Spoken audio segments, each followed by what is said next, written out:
हाँ, नमस्कार दोस्तों। आज की इस वीडियो के अंदर हम एक बहुत ही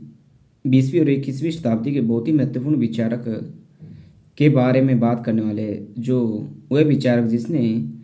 प्लेटो के विचार का या प्लेटो के जो राज्य के सिद्धांत का जो मुख्य आधार था न्याय। प्लेटो के विचारों को रहा कि एक आइडियल स्टेट की जब प्लेटो बात कर रहा था, वह आइडियल स्टेट कैसा होगा जो एक न्यायप्रिय राज्य होगा। 20वीं और 21वीं शताब्दी का एक महान विचारक जिनका नाम जो नव उदारवाद का जो समर्थक थे, उन विचारक का नाम था जॉन रॉल्स।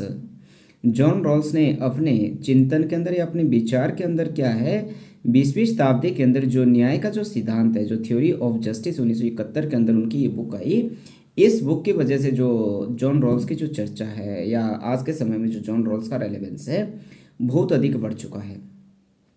जॉन रॉल्स एक लंबे समय तक क्या है हार्वर्ड विश्वविद्यालय के अंदर प्रोफेसर रहे। जॉन रॉल्स का जन्म 1921 के अंदर होता है और उनका जो मृत्यु है 2002 के अंदर होती है। इनका जो जन्म हुआ है जॉन रॉल्स दरअसल वो एक अमेरिकन विचारक रहे हैं और पूंजीवाद और मतलब पूंजीवाद अंदर और समाजवाद के अंदर जो उन्होंने सबने भी स्थापित किया है, मतलब थ्योरी ऑफ जस्टिस जो उनका एक बहुत ही महत्वपूर्ण सिद्धांत है, जिस सिद्धांत की वजह से क्या हुआ है पूरी दुनिया के अंदर चर्चा का विषय बना। अपनी बात जब मैंने शुरू की थी कि समाज के अंदर 2300 साल पहले जो प्लेटो ने एक न्यायप्रिय राज्य की बात की थी या सिद्धांत की बात की थी। सिद्धांत तो हम आप लोगों के द्वारा ही बनाए जाते हैं, परंतु जो सिद्धांत बनाने की जो प्रक्रिया, सिद्धांत बनाने की प्रक्रिया है, एक तो वह विचारक है, एक वह स्कॉलर्स है जो सिद्धांत बनाते समय इक्वलिटी को बहुत अधिक इम्फेसाइज करते हैं। उनका मानना है कि जो इकोनॉमिक जो इक्वलिटी है वह क्या है महत्वपूर्ण है और इकोनॉमिक इक्वलिटी की वजह से क्या है लिबर्टी का कोई अंतर नहीं रह जाता। ऐसे जो विचारक है, ऐसे जो स्कॉलर्स है, वह समाजवादी रास्ते की तरफ जाता है और दूसरी तरफ वह स्कॉलर्स जो लिबर्टी को बहुत अधिक इम्पेसाइज करते हैं, स्वतंत्रता को बहुत अधिक महत्व देते हैं, वो पूंजीवाद की तरफ या लिबरल सोसाइटी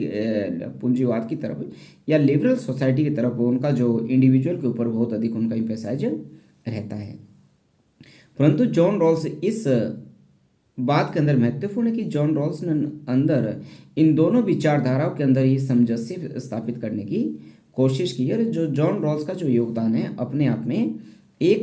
बहुत ही महत्वपूर्ण है, क्योंकि जो थ्योरी ऑफ जस्टिस के अंदर जिस तरह से जॉन रॉल्स ने बेखूबी से अपने विचारों को व्यक्त किया है, जिस कारण क्या है जॉन रॉल्स की जो महत्व है आज के समय में बहुत अधिक बढ़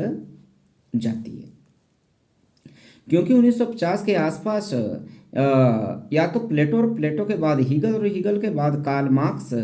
के बाद ये माना जाता था कि इसके बाद जो क्या कोई दुनिया के अंदर ऐसा फिलोसफर या ऐसा विचारक पैदा नहीं हुआ जिसने कि आधारभूत सिद्धांत दिया। जैसे कार्ल मार्क्स ने पहली बार दुनिया के सामने क्या है इस बात की वकालत की कि दुनिया के ऊपर जो शासन है वह सर्वहारा वर्ग के द्वारा किया जाएंगे। इससे पहले जो हीगल था उनको मौलिक इस रूप में मानते, क्योंकि हीगल ने क्या है थीसिस एंटीथीसिस या उन्होंने जब कॉन्शियसनेस की वो चेतना की बात कर रहे हैं, या प्लेटो अपने राज्य का जो आधारभूत चिंतक हुआ रहा है, अपने राज्य का आधारभूत उसने न्यायप्रिय राज्य रहा है। 50 के दशक में ये मान लिया जाता कि जो राजनीतिक जो विचारक थे या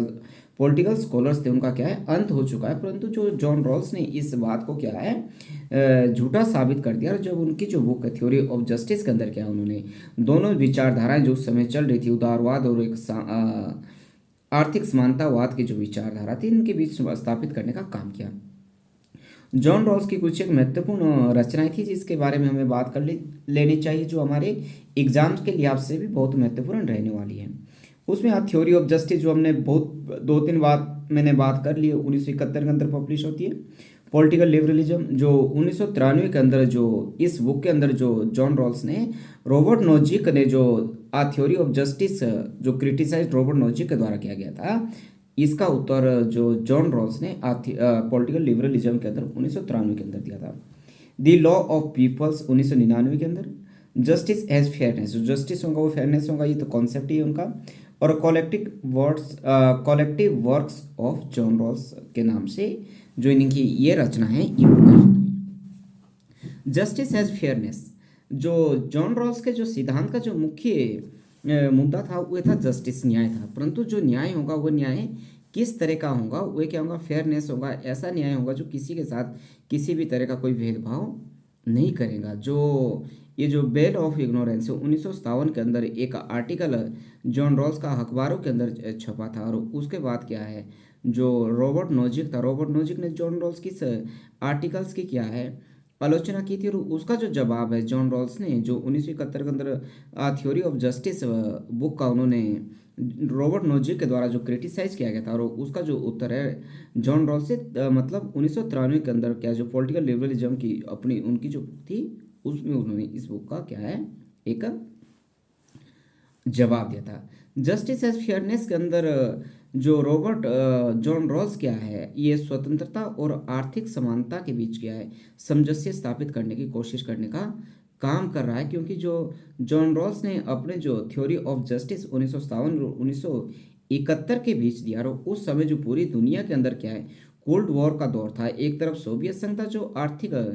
असमानता की बात करता था, और ये कहता था कि आर्थिक समानता के अंदर ही क्या है जो व्यक्ति है सही रूप से स्वतंत्र हो सकता है, और दूसरी तरफ अमेरिका था जो एक पूंजीवादी मॉडल अपने देश के अंदर अपनाया हुआ था, और इस बात का हिमायती था कि पूरी दुनिया के अंदर पूंजीवादी मॉडल के तहत ही जो व्यक्ति के जो इंटरेस्ट है, जो व्यक्ति की जो लिबर्टी इंडिविजुअल लिबर्टी है उसको सिक्योर किया जा सकता है। परंतु जॉन रॉल्स ने इन दोनों विचारधाराओं के बीच क्या है सामंजस्य बिठाने का काम किया। जॉन रॉल्स का यह मानना था कि समाज के अंदर कोई भी यदि इकोनॉमिक सोसाइटी जो इस बात पे बहुत अधिक इम्पेसाइज करती है कि व्यक्ति के लिए इकोनॉमिक इक्वलिटी बहुत महत्वपूर्ण है, उस समाज के अंदर भी व्यक्तियों के लिए क्या है लिबर्टी का होना महत्वपूर्ण है। यदि वह समाज जो कि लिबर्टी की इंडिविजुअल लिबर्टी की बहुत अधिक वकालत करता, परंतु उस समाज के अंदर भी व्यक्ति को क्या है इकोनॉमिक इक्वलिटी क्या उस समाज के अंदर मिलना भी महत्वपूर्ण है। इसलिए जो जॉन रॉल्स ने इस तरह से अपनी थ्योरी ऑफ जस्टिस के अंदर क्या है दोनों विचारधाराओं का या दोनों मान्यता का एक साथ सामंजस्य करने का स्थापित करने का जॉन रॉल्स के द्वारा काम किया गया। जॉन रॉल्स के जो न्याय के सिद्धांत का जो मुख्य वाक्य है, जॉन रॉल्स ये कह रहा है कि जो सामाजिक संस्थाओं का जो प्रथम सद्गुण है, सामाजिक प्रथम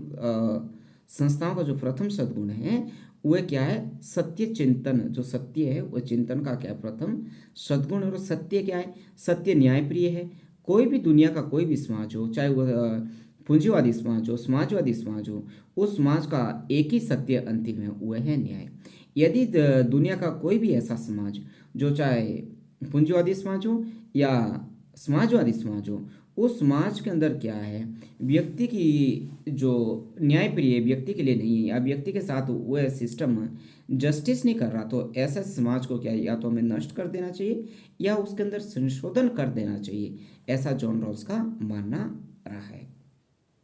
जॉन रॉल्स इसके साथ क्या सेंस ऑफ जस्टिस की बात कर रहे हैं कि जो जस्टिस है जो न्याय है वह न्याय की क्या सभी व्यक्तियों को जरूरत रहती है। जॉन रॉल्स के जो न्याय के सिद्धांत की जो मुख्य विशेषता है, जॉन रॉल्स का जो न्याय सिद्धांत है वो अनजस्ट से शुरू होता है कि अन्याय से शुरू होता है। जॉन रॉल्स ये कह रहा कि अन्याय क्या है तथा उसको समाप्त कैसे किया जा सकता है। रॉल्स ने अन्यायप्रिय समाज को समाप्त करने के लिए क्या है सामाजिक समझौते या अज्ञान के पर्दे का वेल ऑफ इग्नोरेंस का क्या उसने समर्थन किया है। जॉन रॉल्स ये कह रहा है कि वेल ऑफ इग्नोरेंस या अज्ञान के पर्दे के सिद्धांत के आधार पे एक ऐसे समाज का पुनर्गठन किया जाएगा जिस सिद्धांत के अंदर जो लॉ मेकर्स होंगे या सामाजिक नियमों को बनाने वाले होंगे वे वेल ऑफ इग्नोरेंस के अंदर होंगे या कॉलेक्टिव या सिलेक्टेड इग्नोरेंस सेंस उनके पास होगी कि जब वह समाज के संरचना नियम बना रहे होंगे उस समय किसी भी व्यक्ति को यह मालूम नहीं होगा कि जब समाज की संरचना बन जाएंगी वह किस वर्ग के अंदर फिट होने वाले, मतलब किसी व्यक्ति को यह मालूम नहीं होगा जो लोगों में कर होगा सामाजिक पुनर्गठन जब करने की जॉन रॉल्स के द्वारा बात की जा रही है कि किसी भी व्यक्ति को ये पता नहीं होगा कि उसकी वास्तविक स्थिति क्या है, कि जब समाज का पुनर्गठन होगा उसके बाद कोई व्यक्ति किसान वर्ग के अंदर जाएगा या साहूकार बनेगा, व्यापारी हुए बनेगा, पॉलिटिशियन हुए बनेगा, शक्तिशाली हुए बनेगा, कमजोर हुए बनेगा, शासक हुए बनेगा, शासित हुए बनेगा, क्या वो जस्टिस का काम करेगा, लॉ मेकिंग का काम करेगा, एग्जीक्यूटिव के अंदर काम करेगा, ये बाकी तरह का कोई काम करेगा, परंतु उन व्यक्तियों के द्वारा जो लॉ बनाया जाएगा मतलब समाज के जो कायदे कानून बनाए जाएंगे इस तरह से कायदे कानून बनाए जाएंगे जो कि समाज के जो सभी वर्ग हैं सभी वर्गों के लिए क्या हो इससे फायदा पहुंचने की संभावना रहती है। मतलब वेल ऑफ इग्नोरेंस के अंदर, अज्ञान के पर्दे के अंदर क्या है, इन व्यक्ति के ऊपर जब वो सोशल कंस्ट्रक्शन कर रहे होंगे, किसी व्यक्ति को ये मालूम नहीं होगा कि जब सामाजिक पुनर्गठन बन जाएगा उसके बाद उनकी स्थिति क्या होगी। क्योंकि जॉन रॉल्स ये कह रहा है कि यदि हमें पहले से ये मालूम हो कि मैं पूंजीपति वर्ग के अंदर हूँ, मैं समाजवादी वर्ग के अंदर हूँ, किस जिस व्यक्ति के द्वारा जो लॉ मेकिंग का जो काम किया जा रहा है, ऐसा हो सकता है कि उस व्यक्ति का जो झुकाव है समाजवाद की तरफ, पूंजीवाद की तरफ हो, श्रमिक की तरफ हो, फार्मर्स की तरफ हो, उद्योगपति की तरफ हो, कमजोर की तरफ हो, या शक्तिशाली की तरफ हो। जब व्यक्ति को ये पता ही नहीं होगा कि मेरी वास्तविक स्थिति क्या है, इसलिए वो है जो उस समय जो कानून बनाया जाएगा वो किसी भी पक्षपात के अंदर नहीं होगा, और ना ही किसी व्यक्ति के द्वारा उसके ऊपर ये दबाव बनाया जाएगा कि वह इस क्लास के बारे में पक्ष के अंदर कानून का निर्माण करे। इसका कहता है John Rawls veil of ignorance के नाम से जॉन रॉल्स इसे पुकारता है।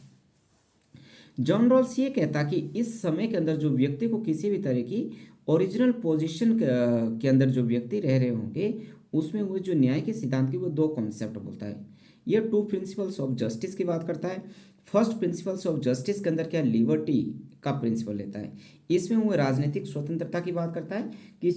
दुनिया के अंदर चाहे किसी भी तरह की व्यवस्था हो, चाहे वह समाजवादी अर्थव्यवस्था हो या साम्यवादी अर्थव्यवस्था हो, ऐसी परिस्थितियों के अंदर भी क्या है, प्रत्येक लोगों को क्या है, राजनीतिक समानता, राजनीतिक स्वतंत्रता मिलनी चाहिए। और राजनीतिक स्वतंत्रता के बिना भी व्यक्ति का जो क्या है संपूर्ण विकास क्या है सही रूप से संभव नहीं हो सकता है। सेकंड प्रिंसिपल्स के अंदर जॉन रॉल्स रखा है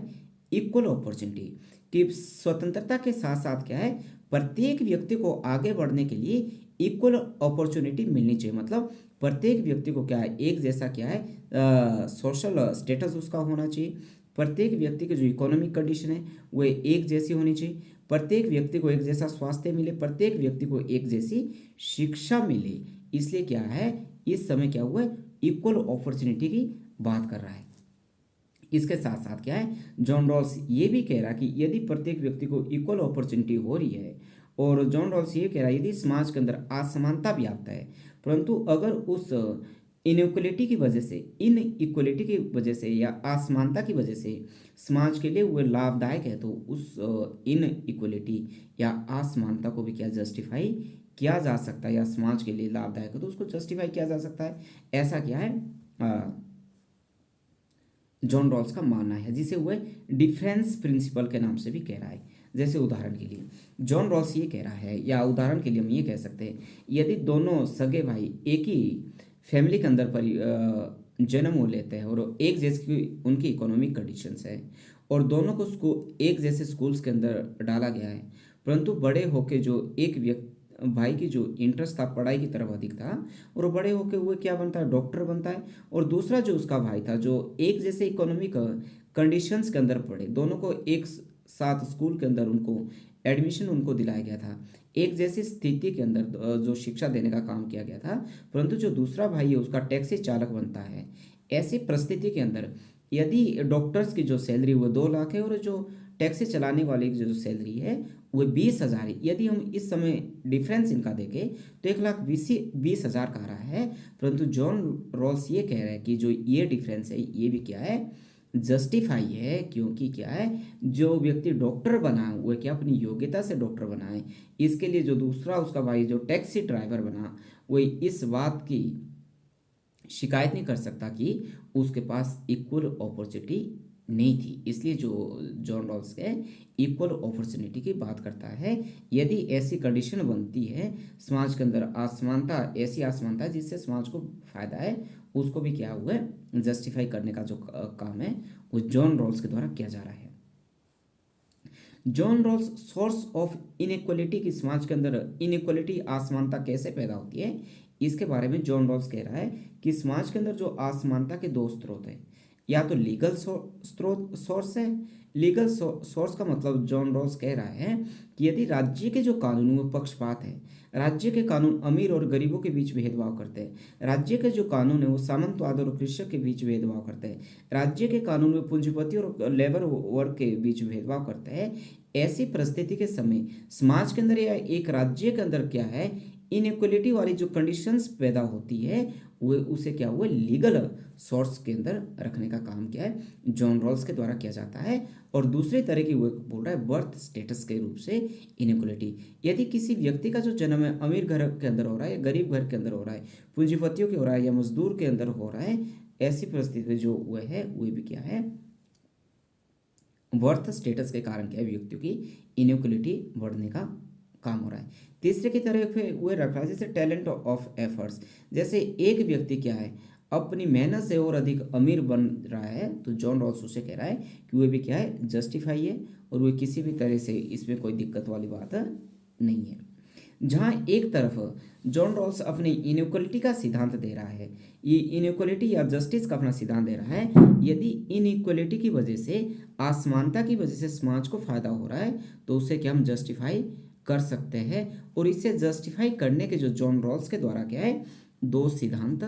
बताए जाते हैं या दो साधन बताए जाते हैं, एक तो रिजर्वेशन द्वारा और दूसरा टैक्स द्वारा। जॉन रॉल्स खुद ये कह रहा है यदि समाज के अंदर हमें सभी व्यक्तियों को क्या है एक समान परिस्थितियों के अंदर लाना है तो ये लाजमी है कि समाज का वह वर्ग जो हाशिए पर है लंबे समय तक उसका शोषित हुआ रहा शोषण का वो शिकार रहा है, ऐसे व्यक्तियों को हमें रिजर्वेशन देनी होगी। ओरिजेंटल रिजर्वेशन के अंदर ऐसे व्यक्तियों को हमें लाना होगा। रिजर्वेशन का मतलब होता है कि वह व्यक्ति जो लंबे समय तक क्या है डेवलपमेंट की प्रोसेस से या मुख्य धारा की प्रोसेस से क्या है लंबे समय तक बाहर रहे, उन व्यक्तियों को क्या है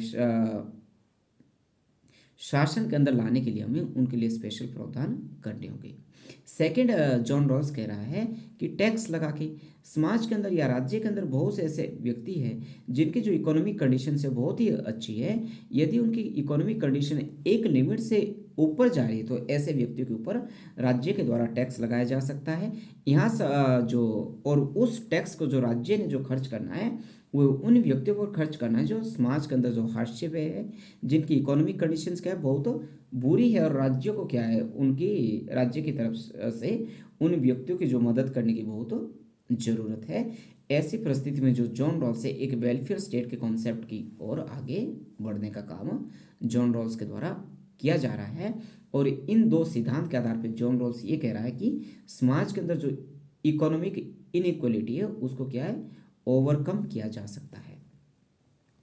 जॉन रॉल्स के जो न्याय के सिद्धांत की विशेषता है, जॉन रॉल्स का जो न्याय का सिद्धांत है अपने आप में वितरणात्मक न्याय का सिद्धांत है। थ्योरी ऑफ डिस्ट्रीब्यूटिव जस्टिस का जो क्या है जॉन रॉल्स का सिद्धांत है। अर्थात क्या है समाज के अंदर सामाजिक पदार्थों का जो वितरण होना चाहिए, जैसे वेतन का है, संपत्ति का है या सामाजिक अधिकार का जो वेतन है वो क्या होना चाहिए जस्टिस होना चाहिए, फेयर होना चाहिए। इसके साथ साथ जो प्राकृतिक अधिकारों का जो क्या है समान वितरण, जैसे सांस, बौद्धिक शिक्षा आदि का भी क्या होना चाहिए समान वितरण होना चाहिए। मतलब सभी व्यक्तियों को क्या है एक जैसी एजुकेशन मिलनी चाहिए, सभी व्यक्तियों को एक जैसा स्वास्थ्य मिलना चाहिए। इसके साथ साथ जो जॉन रॉल्स ने वो क्या है न्याय के लिए सामाजिक समझौते का भी सिद्धांत किया, सिद्धांत का क्या हुआ समर्थन करने का काम कर रहे हैं। जॉन रॉल्स के विचारों के अंदर क्या हमें जो रिजर्वेशन की बात कर रहे हैं, उन्होंने अपने सिद्धांत के अंदर क्या न्यायप्रिय सिद्धांत के अंदर क्या है आरक्षण की नीति का भी उन्होंने समर्थन का काम किया है। इसके साथ साथ क्या है जो जॉन रॉल्स है वह राज्य को इस बात का भी अधिकार देता है कि वो उन व्यक्तियों के ऊपर टैक्स लगा सकता है जो कि आर्थिक रूप से शक्तिशाली है, और उन टैक्स को क्या उन्होंने उन व्यक्तियों पर खर्च करना है जिन व्यक्तियों को इस टैक्स की बहुत अधिक आवश्यकता है। इसके साथ साथ क्या है जॉन रॉल्स के द्वारा पुरस्कार की जगह क्या है क्षतिपूर्ति का भी सिद्धांत दिया गया है। और जो इसका जो जस्टिस की जो थ्योरी न्याय का जो सिद्धांत है वह अपने आप में उचितता का सिद्धांत है या थ्योरी ऑफ जस्टिस के रूप में जॉन रॉल्स के जो ये विचार थे बहुत महत्वपूर्ण थे। मैंने अपनी इस वीडियो के अंदर जॉन रॉल्स के विचारों को बहुत ही आसान भाषा के में आपके सामने रखने की कोशिश की, और मैं ये उम्मीद कर सकता हूँ कि आपकी जो ये वीडियो है जॉन रॉल्स के विचारों को जानने के लिए आपकी बहुत अधिक मदद करेंगी, क्योंकि बुक्स के अंदर किताबों के अंदर जो जॉन रॉल्स को क्या है बहुत ही कठिन भाषा के अंदर क्या इसे प्रदर्शित करने का काम किया गया। जॉन रॉल्स को इस तरह से प्रदर्शित करने का काम है कि विद्यार्थियों के लिए क्या है ये बहुत पेचीदा वाला मामला बन जाता है। इसलिए ये फिर से मैं उम्मीद कर रहा हूँ कि आपकी यूजीसी नेट सेट के लिए, कॉलेज गेट के लिए, पीजीटी पेपर्स के लिए, सिविल सर्विसेज के जो एग्ज़ाम्स होते हैं वो वनडे जो एग्ज़ाम्स होते हैं उन परीक्षाओं के लिहाज से ये जो वीडियो आपके लिए बहुत महत्वपूर्ण रहने वाली है। Thank you.